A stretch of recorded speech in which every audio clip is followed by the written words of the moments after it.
Okay, so welcome back to our training video number 3. Once again, Edward Reformina here, author of Pinoy MLM Expose and the creator of Sponsor More Downlines. Una sa lahat, gusto ko magpasalamat sa lahat ng mga nag-like, sa lahat ng mga nag-comment, at sa lahat ng mga nag-post ng kanilang mga questions. Thank you so much.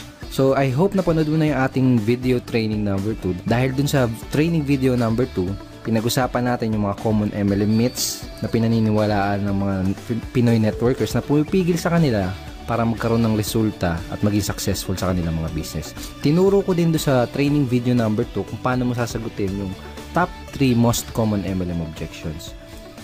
So ngayong araw na to, in this video, pag-uusapan natin yung pinaka-importanting skill na kailangan mong matutunan as a network marketer. At yun ay ang closing skill. So bakit ba napaka-importante na matutunan natin at ma-master natin itong closing na to? Let me tell you a true story. Nung unang na-introduce sa akin ang network marketing, naisip ko kagad kung sino-sino yung mga tao na pwede kong matulungan do sa magiging network marketing or MLM business ko.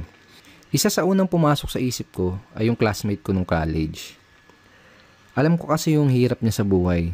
Kumbaga siya yung sumusuporta sa mga magulang niya, siya yung sumusuporta na sa buong pamilya niya, siya yung nagpapaaral ng mga kapatid niya.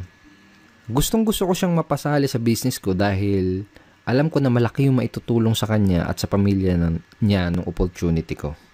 Kaya ang ginawa ko, in-invite ko siya doon sa opportunity meeting ng company namin. Baga, sinet up ko siya ng appointment, nilibot ko siya doon sa opisina, pinakilala ko pa siya doon sa mga ibang partners namin.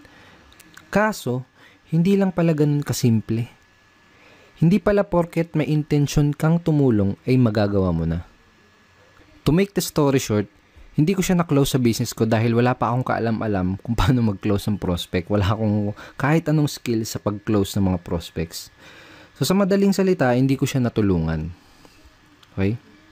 Hindi ko siya natulungan. So kung katulad mo ako, nasa network marketing ako dahil nagustuhan ko yung idea na pwede kang maging successful habang nakakatulong ka din sa ibang tao.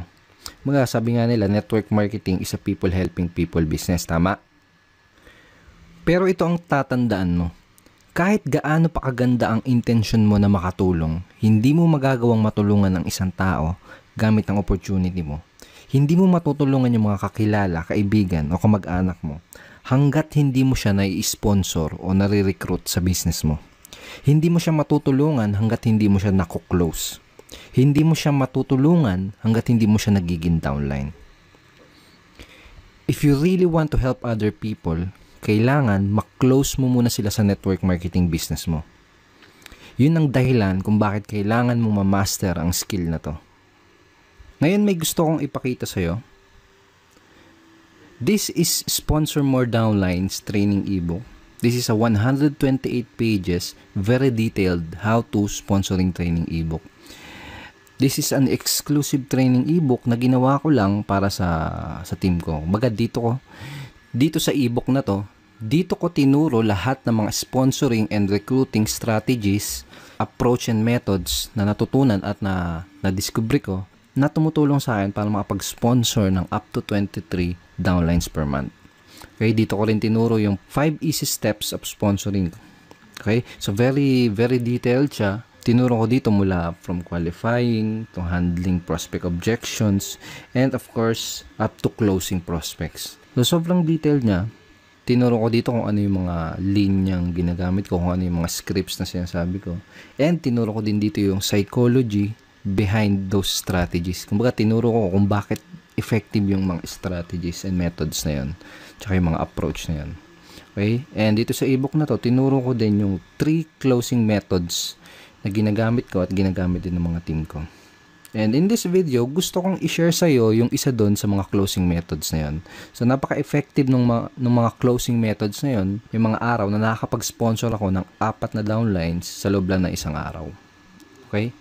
Pero bago ko ituro sa'yo yung isa doon sa mga closing methods na yun, gusto ko munang i-share sa'yo yung mga naging resulta ng mga taong nabahagian at naturuan ko na ng mga strategies at mga approach mula dito sa training ebook na to. Okay, so bali ito yung sinabi ni Arvin J. Basilio from Cebu City. Sabi niya, By applying his teachings and strategies in Sponsor More Downlines training ebook, I was able to sponsor 13 people and earn 14,110 pesos in just 11 short days. I have never experienced such fast results in my life. The teachings taught by Edward in objection handling also increased my sign-up rate by 200%. I became truly unstoppable in my business and I couldn't be more thankful. So yun sinabi ni Arvin J. Oh, thank you, bro. Ito naman yung sinabi ni Elisa Cruz from Cavite City. Sabi niya, mas nakukuha ko yung trust nila dahil sa mga scripts na sinusunod ko sa trainings. So thankful talaga ako dahil in just 1 week, nakapag-close ako ng 3 prospects at may mga naka-line up pa. So sabi niya, very effective. So yun yung sabi ni Elisa Cruz. So thank you so much, Elisa. And ito naman yung sinabi ni Alvin Alcobendas from Batangas City. Sabi niya, nung sinimulan kong i-apply ang natutunan ko mula sa Sponsor More Downlines, every week meron akong nakuklose at na-sponsor na tao. And now, 3 months in my business, nakapag-sponsor ako ng 17 direct downlines at weekly na akong kumikita around $100 per week. So, thank you so much, Alvin. At ito naman yung sinabi ni Mari Bixon from Italy. Kung noong una ay ako ang naghahabol sa prospects, ngayon sila na yung kusang naghahanap sa akin. Wala na rin akong katakot-takot sa pagsagot sa mga prospect objection. Iba talaga pag may proper training. In 1 month, I got 5 direct referrals. Ayan sabi ni Marivic. Thank you, Marivic. At ngayon, ito naman yung sinabi ni Ryan Montilla from Makati City. Sabi niya, dati nung di ko pa natututunan yung mga strategies sa Sponsor More Downlines, ay para akong naglalakad sa dilim na walang ilaw, na nangangapa ako sa daan na tatahakin ko. Kung baga walang proper direction at bumalik ako sa pagiging empleyado.